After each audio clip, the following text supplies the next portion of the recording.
আমি অফিচ আৰু গুৱাহাটী হাইকোৰ্টৰ উকিলৰ পৰা পৰোক্ষভাৱে তথ্য সংগ্ৰহ কৰি ODL কেছৰ সম্পৰ্কে যি তথ্য পালোঁ সেই তথ্য আপোনালোকৰ সৈতে আলোচনা কৰিব ওলাইছোঁ। বহুতে আচলতে কমেণ্টত সুধি থাকে তেওঁলোকৰ ODL ওপৰত আচলতে যিটো কেছ চলি আছে বা কেছ দিছিলে সেই কেছটো কি হ'বগৈ বা কেনেকুৱা আচলতে পৰ্যায়ত উপনীত হ'বগৈ, আগন্তুক শিক্ষক নিযুক্তিৰ কথাও জড়িত হৈ আছে।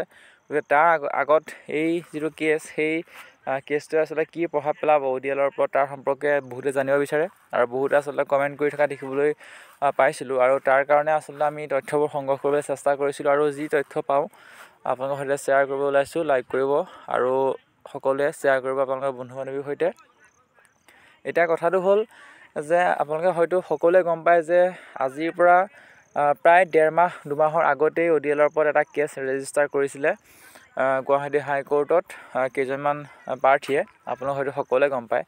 আৰু কেছ ৰেজিষ্টাৰ হোৱাৰ পাছত কোৰ্টৰ এটা নিয়ম আছে যে চৰকাৰৰ পৰা উত্তৰ বিচাৰে। আপোনালোকে হয়তো সকলোৱে গম পায় যে 4 সপ্তাহৰ ভিতৰত চৰকাৰৰ পৰা এটা উত্তৰ বিচাৰিছিলে এই যিটো DL সম্পৰ্কে যে কেনেকুৱা পৰ্যায়ত আছিলে। কিন্তু লোকসভা ইলেকশ্যনৰ দোহাই দি চৰকাৰে কিন্তু এতিয়ালৈকে কোনো ৰিপ্লাই দিয়া নাই কোৰ্টক, আৰু কিমান দিনৰ পিছত ৰিপ্লাই দিয়ে সেইটো এটা লক্ষণীয় হ'ব। কাৰণ 4 সপ্তাহৰ ভিতৰত বিচাৰিছিলে, সেই 4 সপ্তাহটো গৈ পেলাই হয়তো 7 সপ্তাহ 8 সপ্তাহ অৰ্থাৎ দুগুণ হৈ গ'লগৈ, কিন্তু এতিয়ালৈকে ৰিপ্লাই দিয়া নাই চৰকাৰে।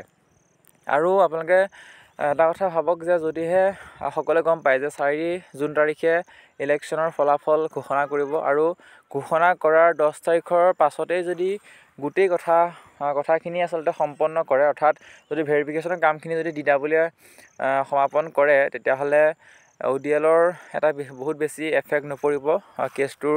কেছটোৰ দ্বাৰা ODL প্ৰাৰ্থীসকলৰ ওপৰত আচলতে বহুত বেছি প্ৰভাৱ নপৰিব যদিহে কামখিনি সোনকালে কৰে। আৰু যদিহে কিন্তু দেৰি কৰি থাকে তেতিয়াহ'লে হয়তো চৰকাৰে কিবা এটা ৰিপ্লাই দিবলৈ সময় পাব। কিন্তু যদিহে 4 তাৰিখৰ পাছতে যদি 10 তাৰিখৰ পিছতেই বা 10 তাৰিখৰ ভিতৰতে যদি গোটেই কামখিনি আচলতে কৰিবৰ কাৰণে আগবাঢ়ে দিদাবলীয়াত শিক্ষক নিযুক্তিৰ, তেতিয়াহ'লে কিন্তু ODL ওপৰত এইবাৰ বহুত বেছি প্ৰভাৱ নপৰাৰ সম্ভাৱনা আছে। বহুতে আচলতে সুধি থাকে গোটেই কথাখিনি কি হ'বগৈ। যিখিনি আচলতে আমি জানিলোঁ বুজিলোঁ সেইখিনি আপোনালোকৰ সৈতে শ্বেয়াৰ কৰিছোঁ। পৰৱৰ্তী ভিডিঅ'ত আমি পুনৰ আলোচনা কৰিম যিকোনো বিষয়। আমাৰ সৈতে কানেক্ট হৈ থাকিব, সকলোৱে লাইক কৰিব আৰু আপোনালোকৰ বহুমূলীয়া মন্তব্যটো দিবলৈ একেবাৰে নাপাহৰিব। ধন্যবাদ।